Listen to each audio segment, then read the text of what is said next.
¿Cuántos sienten que sufren con este mal del afán? Unos poquitos. Uy, pero aquí hay poquitos. No, entonces me toca cambiar la predicación. Ok. Hermano, uno tiene que aceptar esto. Es decir, en verdad uno vive muy afanado en la vida. Muy afanado. La vida, yo hablaba en estos días como que la vida parece como una carrera cada día.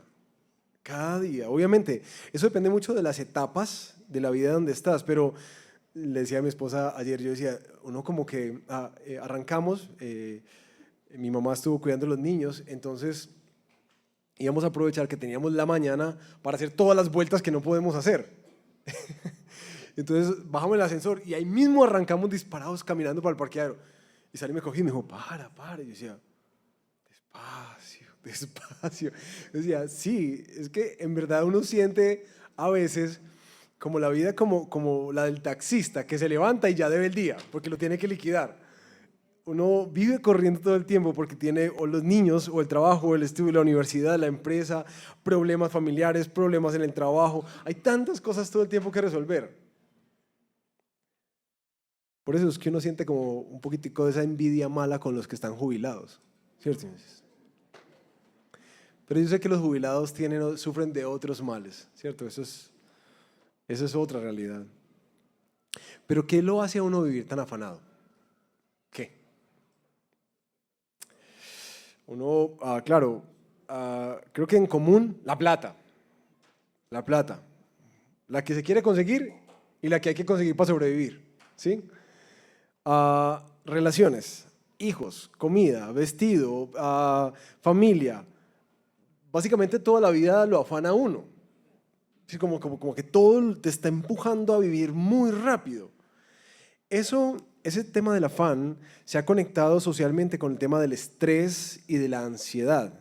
Van todos ligados. De hecho, el fenómeno lo han estudiado mucho, porque algunos dicen que esta es la sociedad más estresada de la historia. Imagínense en eso, la más estresada de la historia. ¿Ustedes quieren saber qué es lo que dicen los estudiosos de qué es lo que nos hace vivir tan afanados? Vamos a ver con cuál se identifican. Sobrecarga de información. Algunos lo llaman el doom scrolling, que es como ese tema de estar tan saturados de noticias alarmantes y el exceso de información que todo el tiempo hay como una sensación de ansiedad de qué va a pasar en la vida. Otras son las exigencias de la vida moderna. Y dicen el ritmo acelerado o esa tendencia que tenemos muchos, particularmente de ser multitasking, ¿cierto? Multitareas, que podemos hacer varias cosas al mismo tiempo. Eso está generando muchísimas enfermedades mentales. Pero así parece que todo el mundo tiene que vivir. La cultura de la incertidumbre, que socialmente y políticamente no tenemos como estructuras sólidas que nos des tranquilidad. Todos estamos como pisando sobre huevos, ¿cierto? Un tweet pone en jaque a todo el país. La presión por la productividad en las empresas. Tienes que hacerlo más, producir más y más rápido. Y esa sensación que genera de que me van a echar porque nunca soy suficiente. La comparación constante en las redes sociales. Esas vidas perfectas que uno siempre ve, ¿cierto? Porque nadie postea nada feo. Todo es perfecto y bonito. Y esa sensación de frustración e insatisfacción de la vida. Y conectado con eso, la falta de descanso y de desconexión. Uno de los males grandes de este mundo es que todo el tiempo estamos conectados a algún dispositivo electrónico. Hasta en el baño. No les voy a poner a levantar la mano. Pero ellos solo se delatan. Es impresionante, no podemos parar. Todo el tiempo nos empuja una ansiedad. Sin embargo, después de pastorear la iglesia estos años y de verme al espejo, una cosa que yo me he dado cuenta es que hay un mal como que nos atañe detrás de todo este tema del afán. Y es algo que algunos han llamado la ilusión del control. La ilusión del control. Estaba viendo una de esas charlas de TED Talks de un terapeuta que justamente se llama así, la ilusión del control. Así se llama la charla. Este terapeuta, Josh Hall, sostiene que los seres humanos tenemos la tendencia a creer que podemos controlar e influir en cosas en nuestra vida que realmente están fuera de nuestro control. ¿Sí? Entonces, ¿qué es lo que pasa cuando nos damos cuenta de que no podemos controlar cosas en nuestra vida? Empieza la ira y la frustración, empiezan a sentirse desesperadas, desconsoladas y ansiosas. Por eso, uno podría llegar como a esta conclusión de dónde viene la ira, la ansiedad, el temor, el estrés, la desesperanza, la culpa. Según este terapeuta, esas cosas aparecen ante la ilusión de que tú controlas tu vida. Ahí es que aparece eso. La propuesta que él da en su charla, muy buena, es que uno no puede controlar las cosas, pero sí su actitud hacia las cosas, ¿cierto? Cómo interpretas, desde qué perspectiva y cómo reaccionas ante ellas, aunque no las puedes controlar. Por eso al final de su charla él genera esa pregunta de si estás experimentando ira, frustración, miedo, ¿qué es lo que estás tratando de controlar que está fuera de tu control? Interesante, ¿no? Hoy vamos a estudiar en nuestro texto la perspectiva bíblica de cómo se aborda ese mal social de la ansiedad, del estrés, de la preocupación, del afán. Mi esperanza es que nuestro texto hoy, ojalá para muchos, incluyéndome, siga convirtiéndose en la cura del afán, la cura del afán.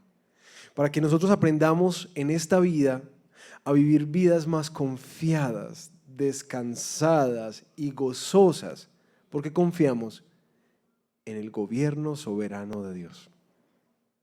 ¿Quieren eso? ¿Cierto que sí? Yo también. Así que pidámoselo al Señor. Ay, Padre.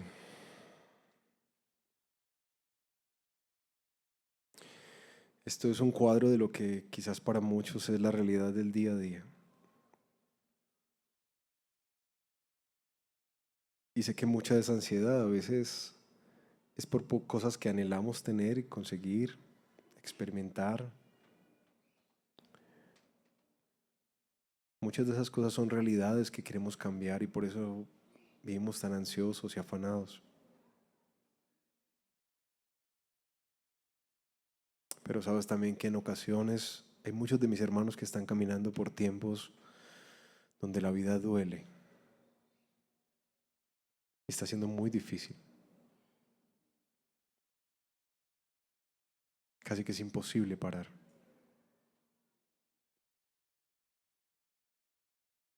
Solo tú puedes pastorearnos de una manera tan amplia y apropiada, Señor, como necesitamos hoy, todos nosotros, porque reconocemos eso. Vivimos con mucho afán. Te pedimos por tu Espíritu, ayúdanos, Señor, para que tu palabra hoy sea la cura a este mal social que está generando tanta destrucción. Que nosotros, tu pueblo, podamos vivir reposados, descansados, gozosos y con esperanza y expectativa, porque confiamos en que hay un Dios soberano que controla todo y que ejercita su providencia sobre cada aspecto de la historia y de nuestras vidas. Ayúdanos a ver hoy la vida por encima del sol, como tú la ves. En el nombre de Jesús. Amén. Bueno, mis hermanos, hoy quiero proponerles a estudiar este texto como, como una respuesta a este tema del afán. Que la cura para el afán, según el escritor de Eclesiastés, el predicador, va a arrancar con entender tres cosas: la soberanía de Dios, la providencia de Dios y la justicia de Dios. Si esas cosas no solamente las entendemos, sino que hoy podemos abrazarlas, les garantizo que vamos a salir con mucha más paz en nuestro corazón. Entonces, metámonos para poder entenderlo, ¿listo? Eclesiastés capítulo 3, versículo 1, y vamos a leer hasta el 8. Hay un tiempo señalado para todo, y hay un tiempo para cada suceso bajo el cielo. Tiempo de nacer y tiempo de morir. Tiempo de plantar y tiempo de arrancar lo plantado. Tiempo de matar y tiempo de curar. Tiempo de derribar y tiempo de edificar. Tiempo de llorar y tiempo de reír. Tiempo de lamentarse y tiempo de bailar. Tiempo de lanzar piedras y tiempo de recoger piedras. Tiempo de abrazar y tiempo de rechazar el abrazo. Tiempo de buscar y tiempo de dar por perdido. Tiempo de guardar y tiempo de desechar. Tiempo de rasgar y tiempo de coser. Tiempo de callar y tiempo de hablar. Tiempo de amar y tiempo de odiar. Tiempo de guerra y tiempo de paz. Si ustedes ven en sus Biblias, la estructura del texto es de un poema, ¿cierto? Cuando te lo ponen así es que es un poema, es una pieza en sí misma, que tiene esta premisa, que todo en esta vida bajo el sol tiene su tiempo y su momento. Todo, todo. Cuando habla de que hay un tiempo señalado, uno puede intuir que hay una intencionalidad detrás de ese señalamiento o ese tiempo apropiado para, que hay un plan soberano detrás de cada cosa que pasa en este mundo. Lo que el predicador nos está diciendo acá es que toda la vida, todos los tiempos están bajo ese control soberano de Dios, porque todo pasa a su tiempo y todo viene en su momento. Ahora, el poema hace una comparación de 14 cosas que nosotros, desde nuestra perspectiva, las vemos como cosas positivas y cosas negativas, ¿cierto? Ahora, hay algunas que generan como cierta confusión y quisiera aclarar que lo que el autor está haciendo es dando una perspectiva. Recuerden que él está observando el mundo y tratando de ver cómo operan las cosas. Él está diciendo, hay un tiempo para todo, pero no necesariamente está avalando que sí, hay un tiempo para matar al marido. No, no es eso, ¿sí? No, no es que avale ese tipo de cosas, sino simplemente está diciendo como que hay un tiempo en el que pasan diferentes cosas. Lo otro curioso de esa lista, de esos 14 elementos que el predicador pone en el poema, es que todas no son cosas que pasan como circunstancias o situaciones. Eso es muy interesante. Mira, no, que hay un tiempo para que pase determinada cosa. No, todos son verbos, todas son acciones. Es decir, el predicador no hace una lista de las cosas que pasan en la vida, sino las cosas que hacemos en la vida. Que hay un tiempo para hacer cada cosa. Cada una de estas cosas tiene su tiempo y tiene su momento. Todo tiene su tiempo. El problema es que nosotros queremos controlar los tiempos. ¿Sí se han dado cuenta de eso? A veces nosotros queremos un tiempo, pero el Señor nos quiere en otro tiempo. Porque ninguno de nosotros quiere un mal tiempo. Es decir, ¿quién quiere el tiempo de morir? O de derribar, o de llorar, o de lamentarse. ¿Quién quiere un tiempo de guerra? Un tiempo de dar por perdido. Nadie. ¿Cuáles son los tiempos que tú y yo queremos? Bueno, los de cosechar, ¿cierto? Los de reír, los de bailar, los de recoger, los de hablar, los tiempos de paz, los tiempos de buscar, de proyectar, de edificar. Esos son los tiempos que nosotros queremos. Pero lo que el predicador nos dice es que hay tiempo para todo.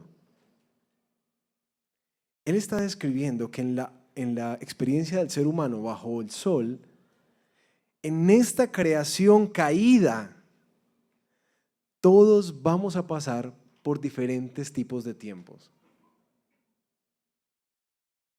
Que hay un tiempo para todo. Y que todos esos tiempos están bajo el control soberano de Dios. Ahora,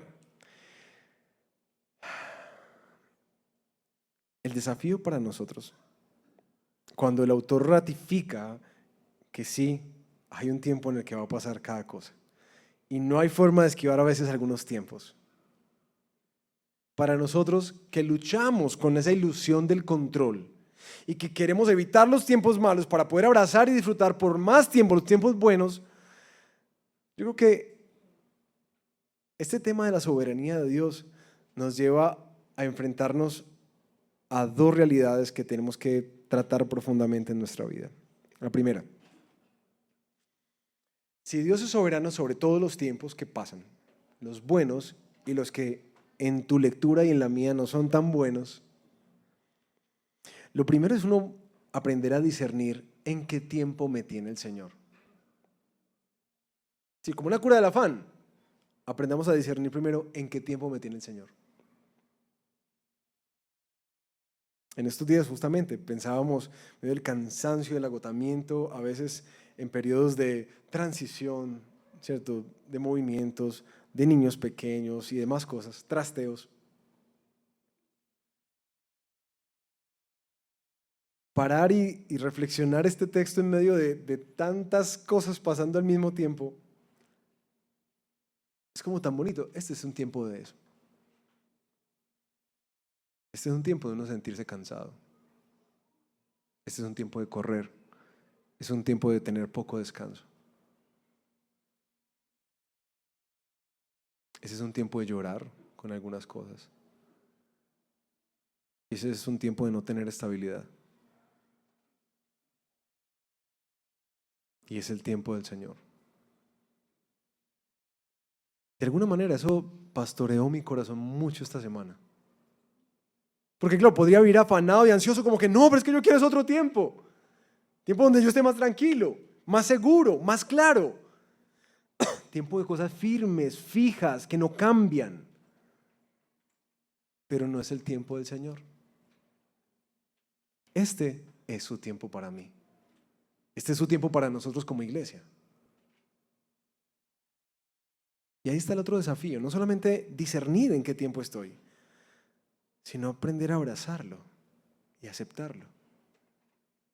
Porque esos tiempos difíciles y malucos que uno quiere evitar también hacen parte del plan soberano de Dios, como lo dice Lamentaciones, capítulo 3, versículo 37. ¿Quién será aquel que diga que sucedió algo que el Señor no mandó? De la boca del Altísimo no sale lo malo y lo bueno. Miren esas comprensiones del gobierno soberano de Dios. Es que no pasa nada, nada que Él no mande, no permita, nada. Así que cada tiempo es un tiempo que está en las manos de Dios.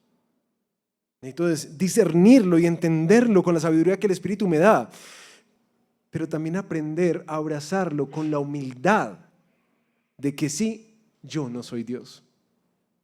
Hay un Dios en los cielos y solo hay uno, y ese no eres tú.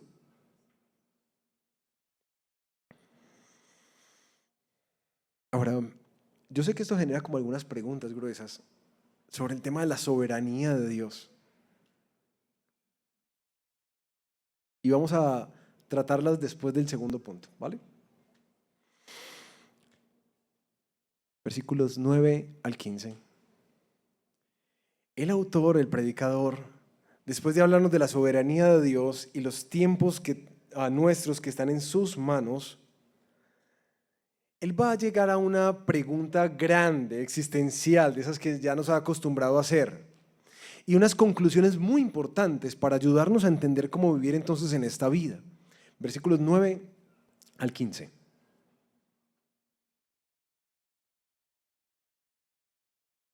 ¿Qué saca el trabajador de aquello en que se afana? Tienes que conectar ese afán con lo que acaba de decir arriba, ¿cierto? Él está concluyendo de eso que acaba de decir, que todo tiene su tiempo. ¿Qué saca el trabajador de aquello en que se afana? O como dicen las mamás, del afán no queda sino el cansancio. He visto la tarea que Dios ha dado a los hijos de los hombres para que en ella se ocupen. Él ha hecho todo apropiado a su tiempo. También ha puesto eternidad en sus corazones. Sin embargo, el hombre no descubre o no entiende la obra de Dios que Dios ha hecho desde el principio hasta el fin. Sé que no hay nada mejor para ellos que regocijarse y hacer el bien en su vida. Además, sé que todo hombre que coma y beba y vea lo bueno en todo su trabajo, que eso es don de Dios. Sé que todo lo que Dios hace será perpetuo. No hay nada que añadirle y no hay nada que quitarle. Dios ha obrado así para que delante de Él teman los hombres. Lo que es, ya ha sido. Y lo que será, ya fue. Porque Dios busca lo que ha pasado. Aún he visto más bajo el sol. Vamos hasta ahí, hasta el 15. Después de su reflexión en el poema del tiempo, el predicador entonces dice, entonces si eso es así, ¿para qué me afano tanto? Es decir, ¿qué es lo que uno gana de afanarse? Si todas las cosas pasan a su tiempo adecuado. Del afán no queda sino el cansancio. El afán, en últimas, lo único que produce en nuestra vida es eso. ¿O alguien ha ganado algo de afanarse? Porque la pregunta es retórica por parte del predicador. ¿Qué ganas? Con ese acelere, con ese desespero.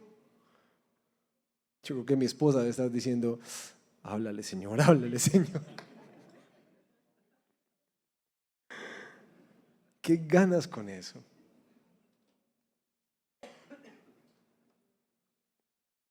Como vivir tan preocupado, tan ansioso, corriendo tanto, tratando de ser tan productivo. ¿Qué es lo que tú ganas? ¿Qué es lo que tú obtienes? Porque al hacer la pregunta retórica, le está diciendo, nada, nada, nada. Es que de ahí no se tiene nada. Bueno, sí se tienen muchas cosas. Estrés, ansiedad, depresión, enfermedades, ¿cierto? Porque ya varios lo hemos visto, ¿no? Que los tiempos de estrés, ahí mismo empiezan, tin, tin, tin, tin, toda la somatización de todos los males, ¿cierto? Porque nuestro cuerpo nos empieza a hablar, a veces cuando nosotros no somos tan inteligentes para poder discernir. Estaba viendo un librito de un filósofo coreano que se llama La Sociedad del Cansancio, me lo recomendó un amigo justamente que sufrió un burnout. Y dice este autor que en medio de esta sociedad de productividad y éxito es muy complejo porque los individuos son las víctimas de este mal y al mismo tiempo sus victimarios. Es muy complejo por eso. El autor de Eclesiastés nos dice que esto es una dura tarea. ¿Cuál? Las semanas pasadas, en el capítulo 1, nos dijo, hay una tarea dura de tratar de darle sentido a la vida. Eso es muy duro. Y aquí nos está dando otra tarea dura. ¿Cuál? La de vivir afanado todo el tiempo en la vida. Parece que es un mal que concierne al ser humano, que hace parte de nosotros. Pero ¿será que el autor está diciendo que Dios le dio al ser humano eso, que vivamos así, afanados? Es decir, que esa es la voluntad de Dios, que uno viva acelerado todo el tiempo. No, porque las observaciones que va a hacer de ahí en adelante, del versículo 11, nos van a ayudar a entender que Dios tiene un buen plan. Miren la observación que él hace. Versículo 11. Dios ha hecho todo apropiado a su tiempo. Ese término apropiado en algunas de sus Biblias está traducido como hermoso a su tiempo, porque eso es, que es algo perfecto, que esas cosas que dice que hay tiempo para todo, Dios las hizo y las puso de manera coordinada, apropiada, perfecta, hermosa a su tiempo. Sí, eso incluye las cosas que a ti y a mí nos parecen malas.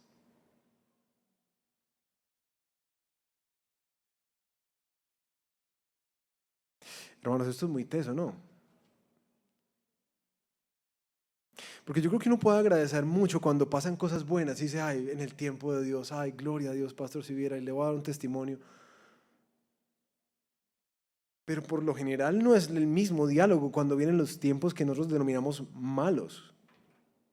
Nosotros no decimos, ay, sí, gloria a Dios, el tiempo del Señor, ¿cierto? Este tiempo de escasez, de no tener para mercar, de ver tres cuentas de servicios, me lo van a cortar. Es decir, es el tiempo de Dios. O sea, uno no dice eso. Por eso cuando el autor dice, todo lo ha hecho hermoso a su tiempo, como que le levanta a uno la mirada para quizás ver con otros ojos los tiempos que están viniendo. Y yo sé que no tengo que explicarle los tiempos buenos. Ojalá ya todos tengan esa claridad de que toda buena dádiva y todo don perfecto viene de Él.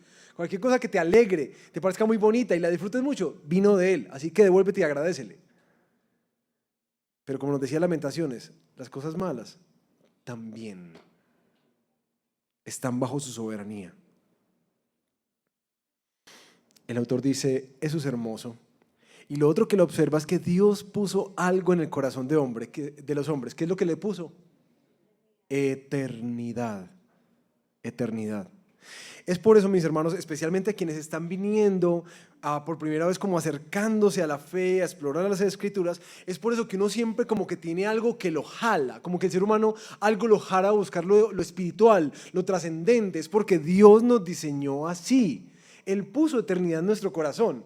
Por eso todo el mundo busca algo, porque eso está ahí y necesita ser satisfecho de alguna manera. Dios puso esa eternidad en nuestro corazón. Sin embargo, dice el autor, el hombre, aunque tenga esa eternidad, va a vivir una profunda frustración. ¿Por qué? Porque no va a lograr entender o descubrir lo que Dios hace desde el principio hasta el fin. Es decir, esa frustración que nosotros entendimos como que sentimos como que, Señor, yo no entiendo qué es lo que estás haciendo. Eso es lo que está describiendo él acá. Que uno se siente muchas veces perdido caminando con Dios. Es como que, pero no íbamos por acá, entonces ¿por qué se volvió por acá? El predicador nos deja dentro de la providencia de Dios, que es ese marco que Él sí tiene control sobre todo, pero su mano alcanza a meterse en cada detalle de la vida de manera que todo haga lo que Él quiere que haga.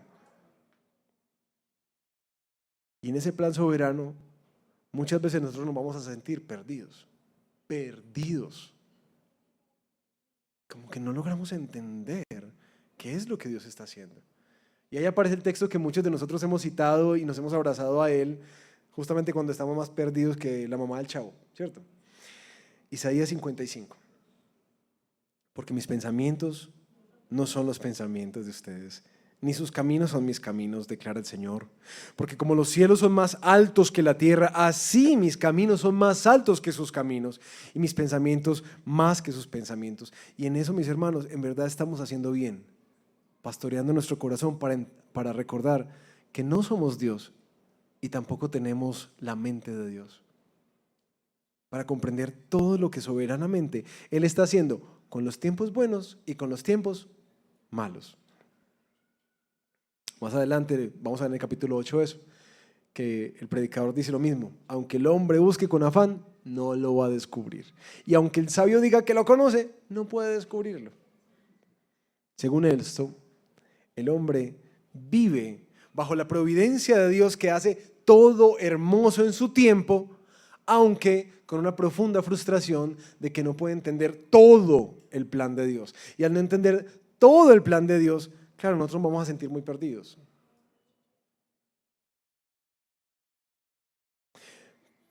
Pero si ven desde el versículo 12, hay una frasecita que se repite: sé que, sé que, sé que. Para los que se conectan los jueves al estudio bíblico, sé que, sé que, sé que. Él empieza a hablarnos de unas certezas que él tiene.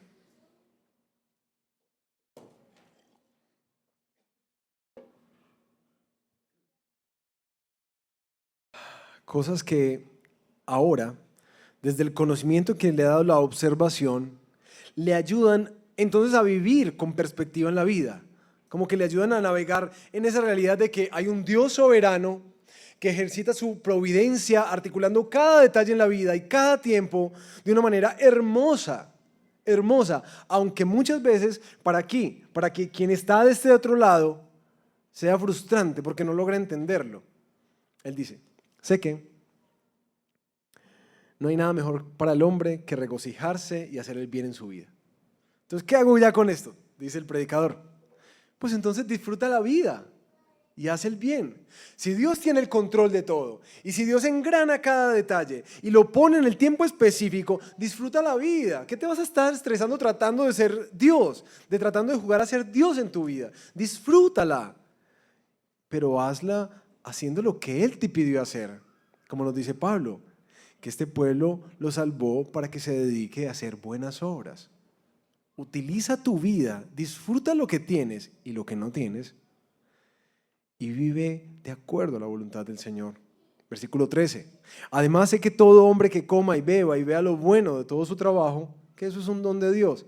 Entonces, ¿qué dice como un consejo para quienes vivimos afanados? Disfruten del trabajo. Ese trabajito, el camellito que Dios les dio, disfrútalo. Porque es provisión de Dios para ti. Y disfruta los frutos que vienen de eso. Eso es un regalo de Dios. Que uno, claro, uno trabaja y vive afanado. Hablábamos con alguien esta semana. Ya como que, oíste, es que a mí me gusta este afán. De alguna manera, esto que el Señor me ha dado es como bueno. Y dice la palabra, eso es un don de Dios. Cuando vives con afán, pero sin estrés. Con el afán del trabajo, pero sin ansiedad ni cansancio. Porque mis hermanos, de pronto para aclarar algo de la teología del trabajo, contraria a lo que nos enseña el negrito del batey, el trabajo no lo hizo Dios como un castigo. Ustedes saben eso, ¿no? El trabajo es un don de Dios. Es para lo que Él nos diseñó desde Génesis 1 y 2. Nos hizo para trabajar, para desarrollar su creación y glorificarlo a Él en todo lo que hagamos. Por eso es que a veces en la etapa de la jubilación, a veces se siente maluco no trabajar. Y a veces nuestro cuerpo se va deteriorando si no lo ponemos a producir o a hacer algo, sea en el servicio a otros, en el servicio al Señor, en lo que sea. Porque fuiste diseñado para un Dios que trabaja constantemente. El trabajo no es un castigo, es un regalo de Dios. Disfrutarlo es un regalo de Dios. Y disfrutar de sus frutos también. Lo último que nos dice en la observación, versículos 14 y 15. Sé que todo lo que Dios hace será para siempre, perpetuo. Mis queridos, escuchen esto.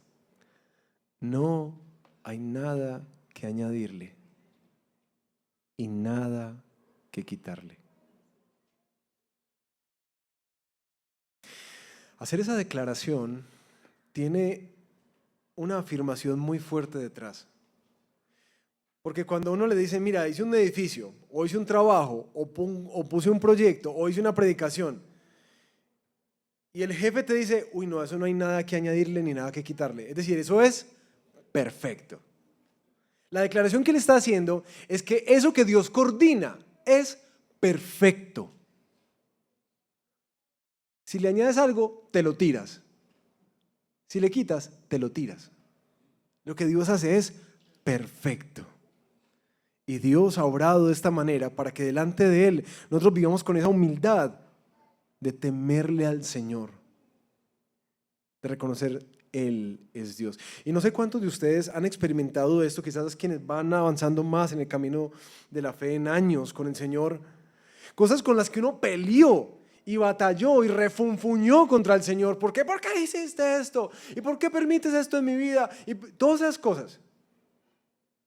Después nos volvemos, como dice el dicho, como el perro arrepentido, con el rabo entre las patas, diciendo: Señor, tenías razón. Señor, esto era necesario. Señor, gracias. ¿Les ha pasado eso? Lo complejo es que eso se gana en el tiempo. Uno quisiera tenerla ya, pero uno lo gana en el tiempo.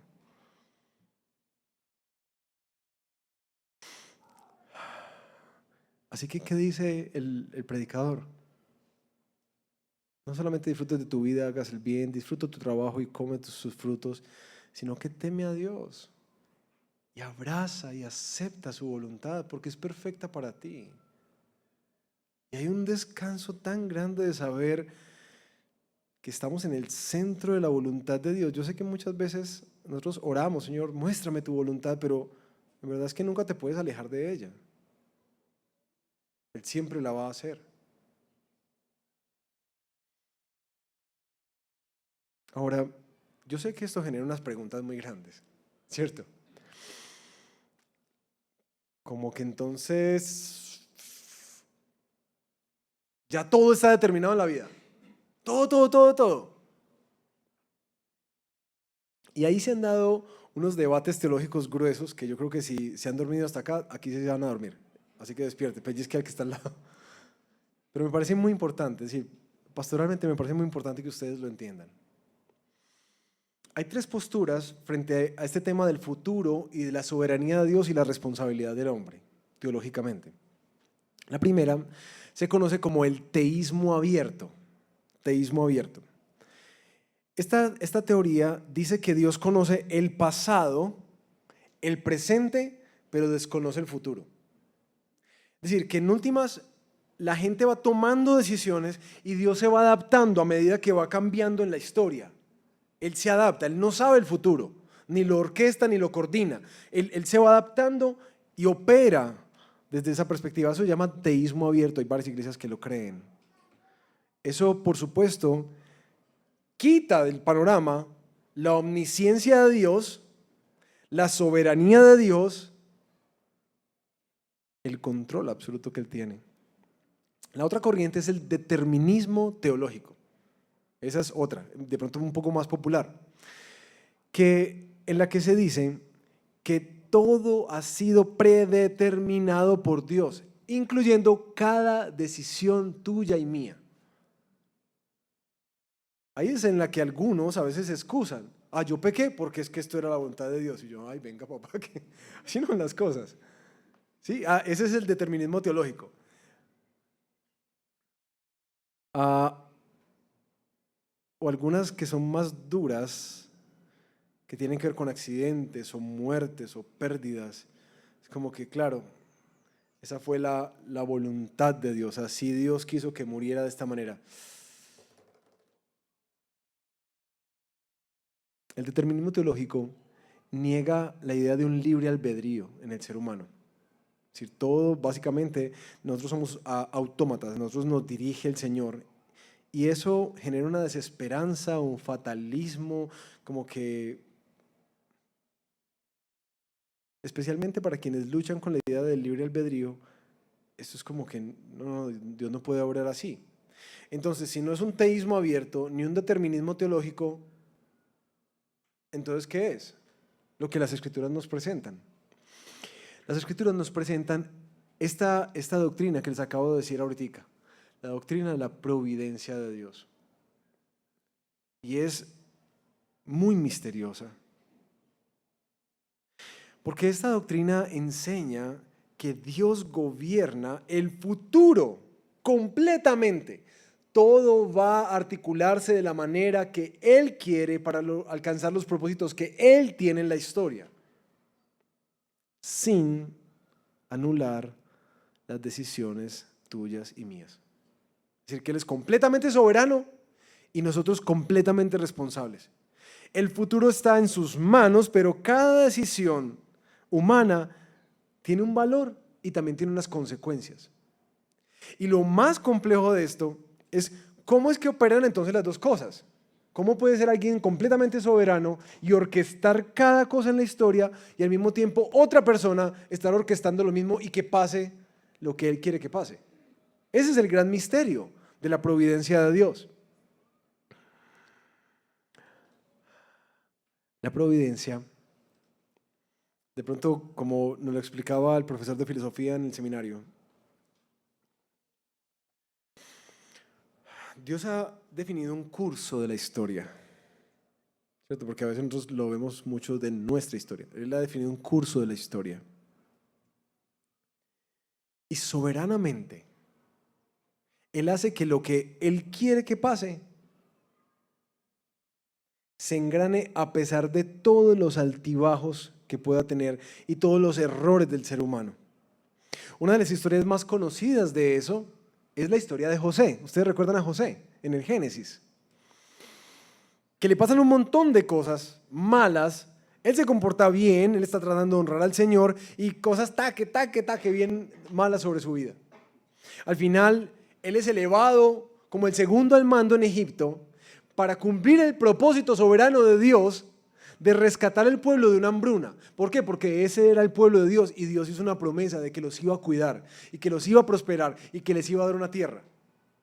Entonces Dios tenía un plan y utilizó la vida de José con unos altibajos horribles para poder cumplir su propósito. Y al final de la historia, cuando sus hermanos que lo habían rechazado y lo habían vendido, se acercan a él con mucho temor, él les dice ¿qué? Tranquilos, que lo que ustedes pensaron para mal, Dios lo usó para bien, para rescatar este pueblo. Esa es una cortica, pero les tengo una más larga para que podamos entender la providencia de Dios. ¿Qué tal la genealogía de Jesús? Para quienes no las conocen, ahí en Mateo y en Lucas están las genealogías de Jesús. Dios, desde el momento en que Adán y Eva pecaron, cuando Él les hace el juicio, ¿cierto? Y el castigo, le anuncia lo que algunos llaman como el protoevangelio, la primera buena noticia que sale, es que Satanás va a ser vencido por un descendiente del ser humano. Y dice, ve, ¿quién será ese? Y a lo largo de la historia se va tejiendo una imagen de un rey, de un soberano, de un salvador, de un Mesías, un hijo del hombre que va a venir. Siglos y siglos y siglos pasaron. Miles de tergiversaciones y miles de pecados. Y cuando llega, especialmente el Evangelio de Mateo, cuando ustedes lean el Evangelio de Mateo, se van a dar cuenta que cita muchísimas profecías. Así como lo dijo el profeta, así como lo dijo el Señor, ¿Cómo hace Dios eso? ¿Y cómo es que en la línea genealógica aparecen aún mujeres de dudosa reputación y un montón de pecadores? Y uno dice como que, ¿viste? Pasó exactamente lo que Dios quería que pasara. Desde el Génesis. Es impresionante.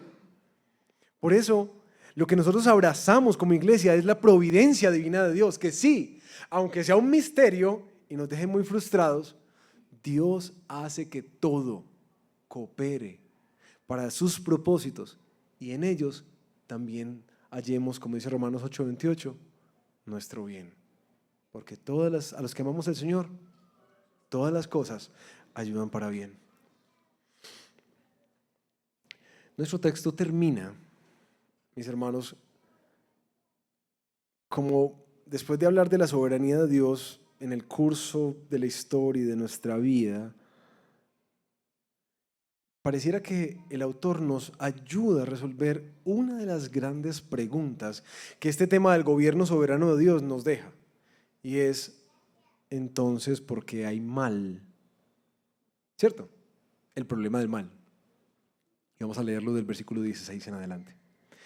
Aún he visto más bajo el sol, que en el lugar del derecho está la impiedad y en el lugar de la justicia está la iniquidad.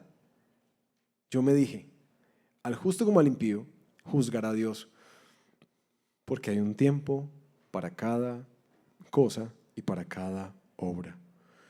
Me dije, En cuanto a los hijos de los hombres, ciertamente Dios los ha probado para que vean que son como animales, porque la suerte de los hijos de los hombres y la suerte de los animales es la misma.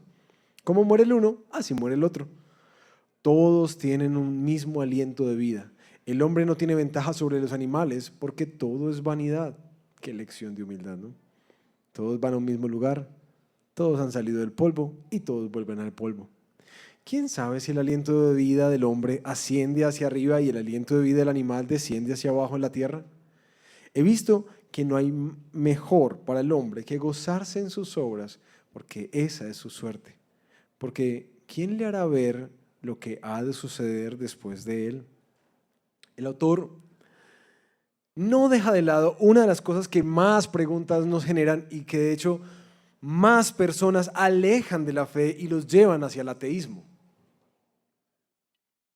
Ya hemos hablado con anterioridad.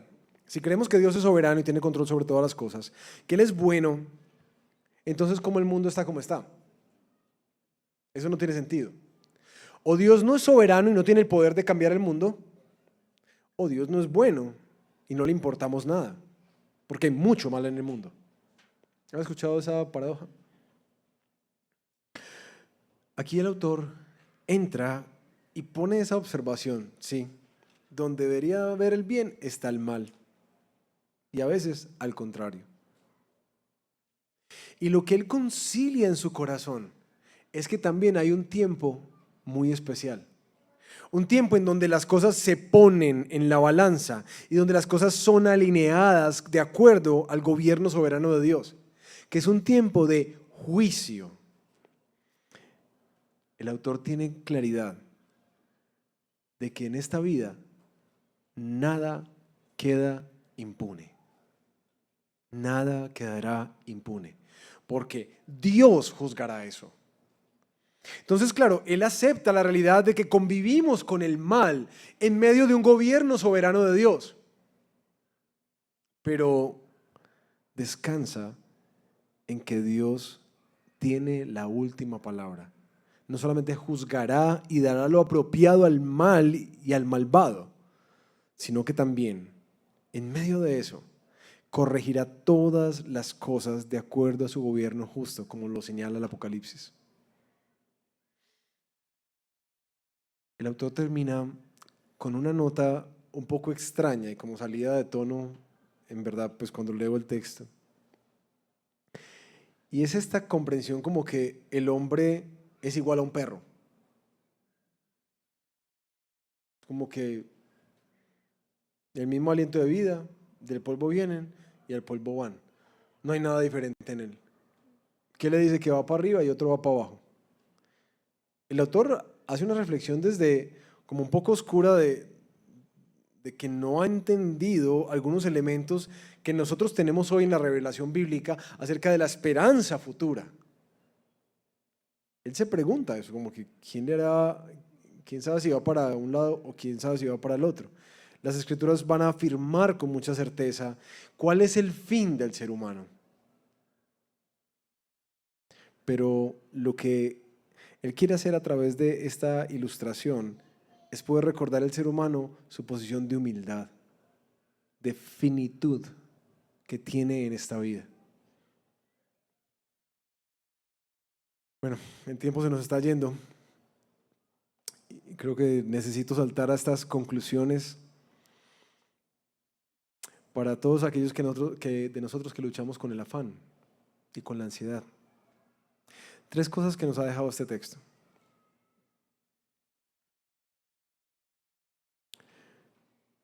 El gobierno soberano de Dios sobre nuestra vida. Mis hermanos, Dios tiene el control de cada tiempo. Y hay tiempos buenos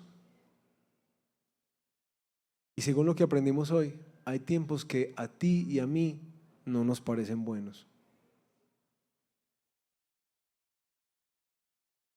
Pero lo segundo que aprendimos ayuda a ratificar una esperanza en la providencia perfecta de Dios, porque no hay nada que añadirle y nada que quitarle.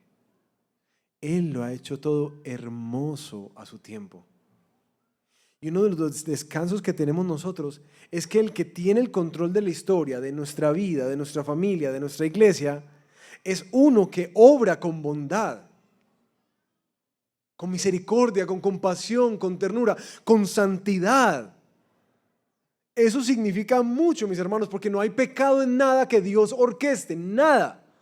No hay pecado, no hay envidia, no hay juicio, porque Él ya entregó a su Hijo para que junto con su pueblo Él pueda gozar del favor y de las misericordias y de las bondades de Dios. Si el Señor permite algo que a ti no te parece bien, hay una expectativa con qué es lo que mi buen Dios y soberano Dios y providente Dios está haciendo.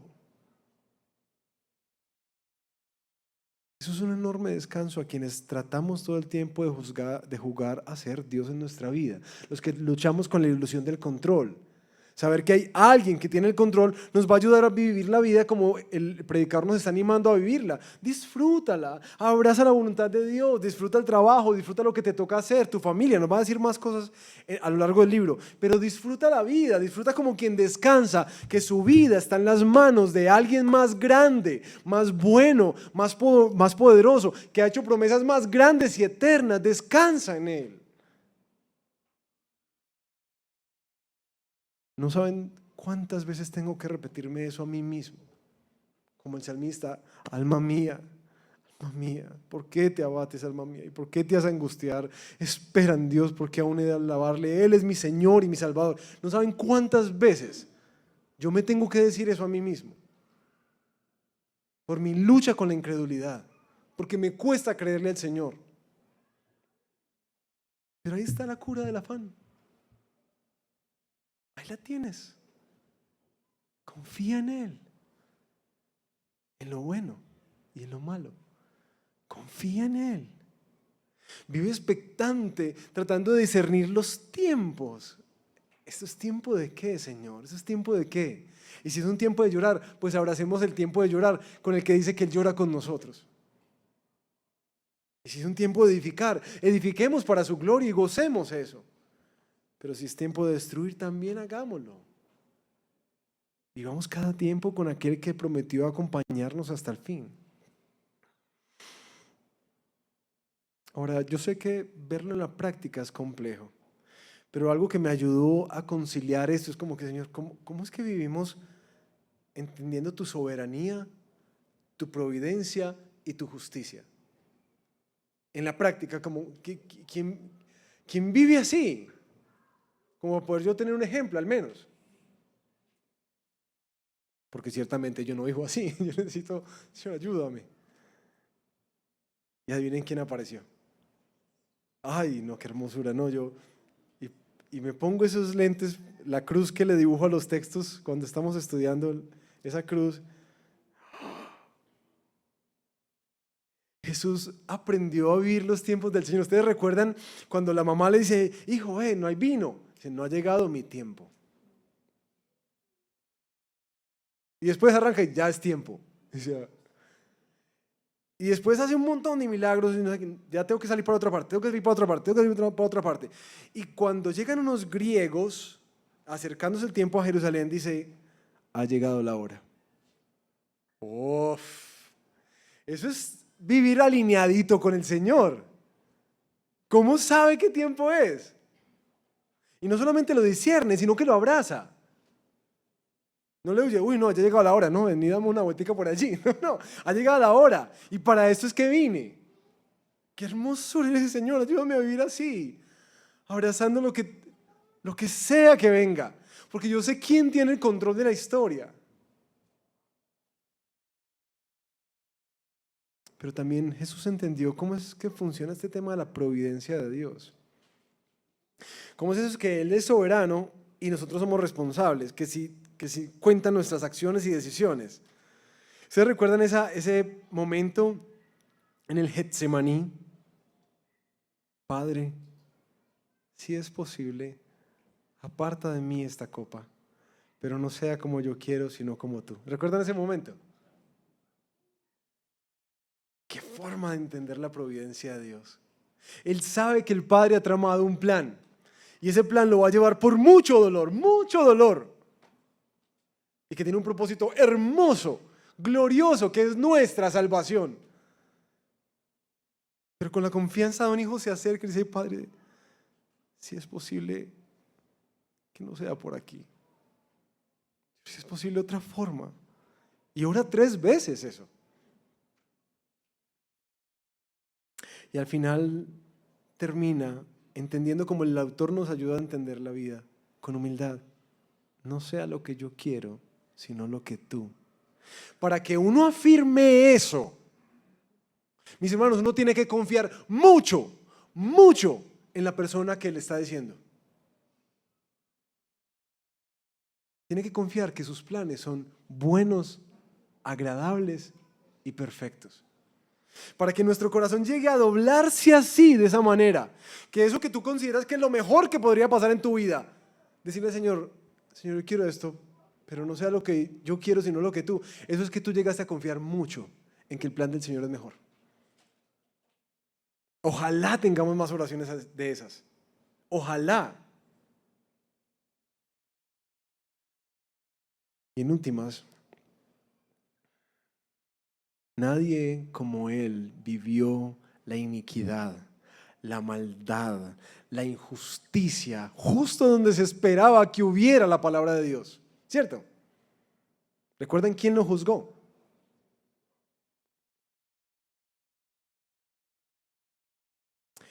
Y aunque sabía que llegó su tiempo para enfrentarse con la injusticia y con la maldad, el problema del mal de este mundo que todos nosotros experimentamos, y que Él, sin necesidad de hacerlo, decidió venir a recibirlo sobre sí mismo. No solamente a verlo como espectador, a recibirlo sobre sí mismo, para identificarse con todos los sufrimientos que tú y yo tenemos, con todas las tentaciones que tú y yo tenemos, para ser un poderoso Salvador, un sacerdote que te entiende perfectamente. Para eso, Él que vino, no termina respondiendo con amargura en su corazón por el mal que ve y que experimenta, sino que termina respondiendo: Señor, perdónalos, porque ellos no saben lo que hacen.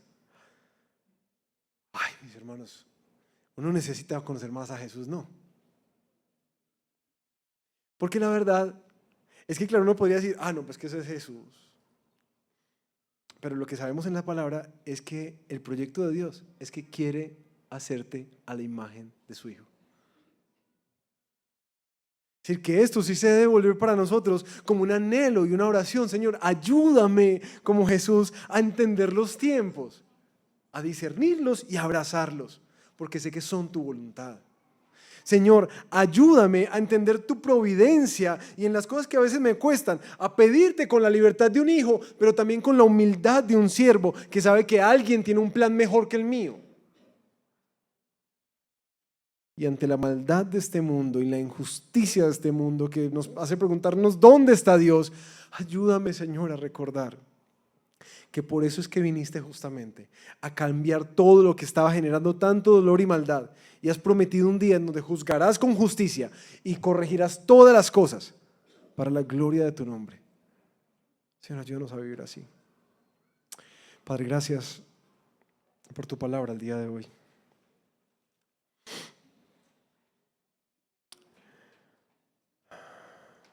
Yo sé que pensar en tu gobierno, providencia y justicia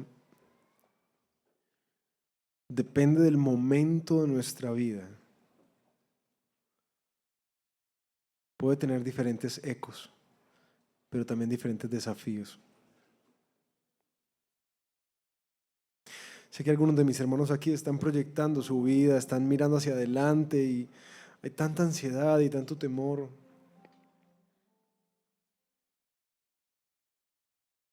Yo pido, Señor, que por favor traigas paz, traigas paz.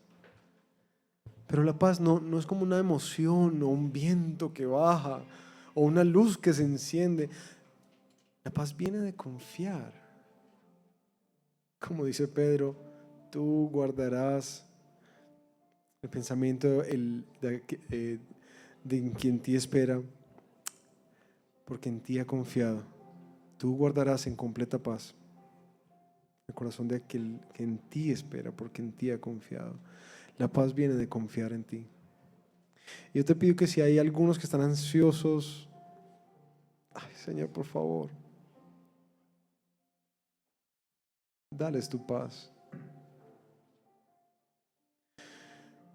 Sé también que muchos, Señor, están atravesando momentos complejos, situaciones que quisieran cambiar en su vida, deseos inconclusos, cosas que sí necesitan ajustes.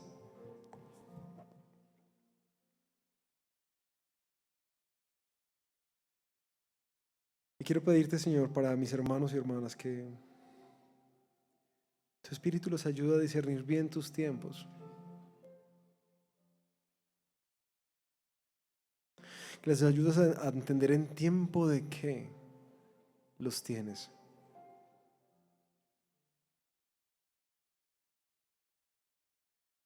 Y aun si esos son tiempos malos, que ellos puedan confiar en esta expresión que dice el predicador: Él ha hecho todo hermoso a su tiempo. No hay nada que añadirle, no hay nada que quitarle. Eso necesita gafas para ver, Señor, quizás con otra perspectiva, las mismas realidades que estamos viviendo.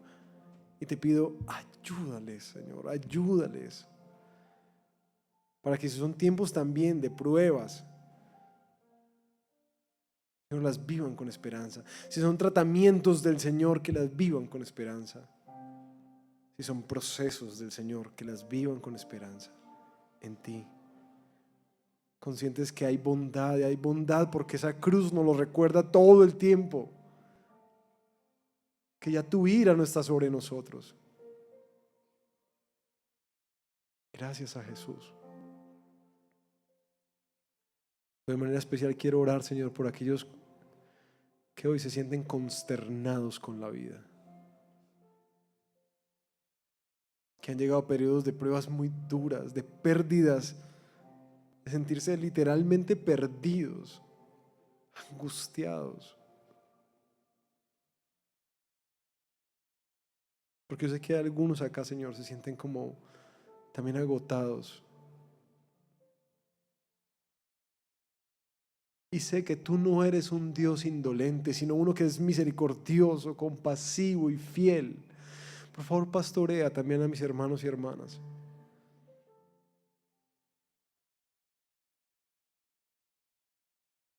Permíteles ver, Señor, tu mano. Descansar en tu justicia. Ver no solamente tu providencia, sino también tu provisión. Del recurso que necesitan. En fe. En ánimo. En fuerzas nuevas. En paciencia, en descanso. En paz. Dale, Señor, lo que necesitan. Tú eres nuestro buen pastor. En ti hemos puesto nuestra confianza. En ti está nuestra esperanza. ¿Por qué te abates, alma mía, y te turbas dentro de mí? Espera en Dios, porque aún he de alabarle. Él es mi Señor y mi Salvador. Abre los ojos de mis hermanos y hermanas, Señor. Esos que especialmente necesitan verte. Aguardamos en ti. Confiamos en ti. Descansamos en ti. Porque te amamos, Señor. Te amamos mucho. Sabemos que no hay otra vida fuera de ti. Sabemos que no hay esperanza fuera de ti. Renuévanos hoy al verte más glorioso, más poderoso, más soberano. Renuévanos hoy para que por fin el afán se vaya, la angustia, la ansiedad y el temor. Eso no se va cuando cambian las circunstancias. Eso se va cuando te podemos ver a ti. En el nombre de Jesús. Amén.